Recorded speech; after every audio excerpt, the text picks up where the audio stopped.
વડનગરની civil hospital ખાતે વિશ્રામ ગૃહ રેન બસેરા ભૂમિપૂજન કરવામાં આવ્યું હતું। મહેસાણા જિલ્લામાં આવેલ વડનગરના GEMRS હોસ્પિટલ ખાતે વિશ્રામ ગૃહ રેન બસેરા પૂજન કરવામાં આવ્યું હતું। ગામ, નગર, શહેર, તાલુકા, જિલ્લા તથા દૂર દૂરથી સારવાર અર્થે વડનગર સિવિલ હોસ્પિટલમાં અવારનવાર દર્દીઓના સગાવાલા રહેવા જમવા હેતુને ધ્યાનમાં રાખી શ્રાવણ માસના પવિત્ર મહિનામાં વૈદિક મંત્રોચ્ચાર સાથે પૃથ્વીના 5 તત્વો સાથે રાખી તેમાં હાટકેશ્વર ક્ષેત્રે ભરત ડંકે તેવું બોલીને વિધાન બ્રાહ્મણ દ્વારા ભૂમિપૂજન કરવામાં આવ્યું છે। સિવિલ હોસ્પિટલની પાછળના ભાગમાં 119નો સર્વે નંબર અંદર ભાગે 2000 ચોરસની જગ્યા સરકારે વિશ્રામ ગૃહ અને રેન બસેરા માટે જમીન ફાળવી આપી છે અને તેમાં સરકારના પરિપત્ર આધારે સેવાદળ આરોગ્ય ફાઉન્ડેશન સંસ્થા ડેવલપમેન્ટ કરાશે। PSME પ્રોજેક્ટ લિમિટેડ આ વિશ્રામ ગૃહ રેન બસેરા મોટું બનાવશે। જે સિંહ ગુજરાતી સાથે જીગર પટેલ, વડનગર।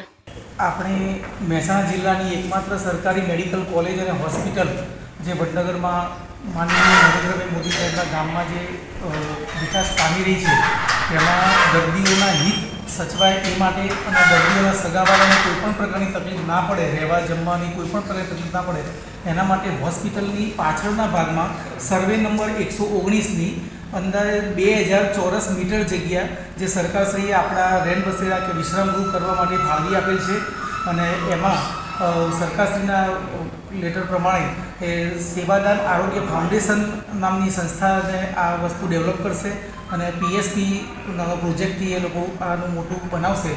આ બિલ્ડિંગ લગભગ 3 માળનું બનશે। ગ્રાઉન્ડ ફ્લોર ઉપર જમવાની વ્યવસ્થા છે અને કિચનની વ્યવસ્થા છે। પ્રથમ માળે જે ડોર્મેટરી ટાઈપની જે વ્યવસ્થા છે એક રૂમમાં 4 વ્યક્તિ રોકાઈ શકે એવા લગભગ 25 રૂમ જેટલા તૈયાર થશે અને સેકન્ડ ફ્લોર ઉપર એનાથી વધારે સારી હોટલ ટાઈપના રૂમ પણ બનાવવાની એ લોકોની ગણતરી છે અને આ આખો પૂરેપૂરો કાર્યક્રમમાં લગભગ 1 વર્ષ જેટલો અંદાજિત સમય લાગશે। એટલે આગામી પવિત્ર શ્રાવણ માસમાં આનું ફરીથી આપણે ઉદ્ઘાટન કરીશું સોભાઈ દાદાના હસ્તે એવી અમારી આશા છે અને આ લગભગ 300 વ્યક્તિ રહી શકે તેટલી કેપેસિટી ધરાવતું આ બિલ્ડિંગ બનશે। આવનારા દર્દીઓ પાસેથી કોઈ ફી કે એવું કંઈ લેવામાં આવશે કે ફ્રી રહેશે? એની એક કમિટી બનાવેલી છે જેમાં કલેક્ટર સાહેબ છે, એના તબીબી અધિક્ષક છે, અમારા CEO સાહેબ છે અને એ બધાની એક કમિટી બનશે ને એમાં લગભગ નોમિનલ ચાર્જથી જે આપણે મંદિરમાં બધે હોય છે એ પ્રમાણેના ચાર્જથી 10 કે 20 રૂપિયામાં જમવાનું જે રીતે આયોજન કરવામાં આવશે।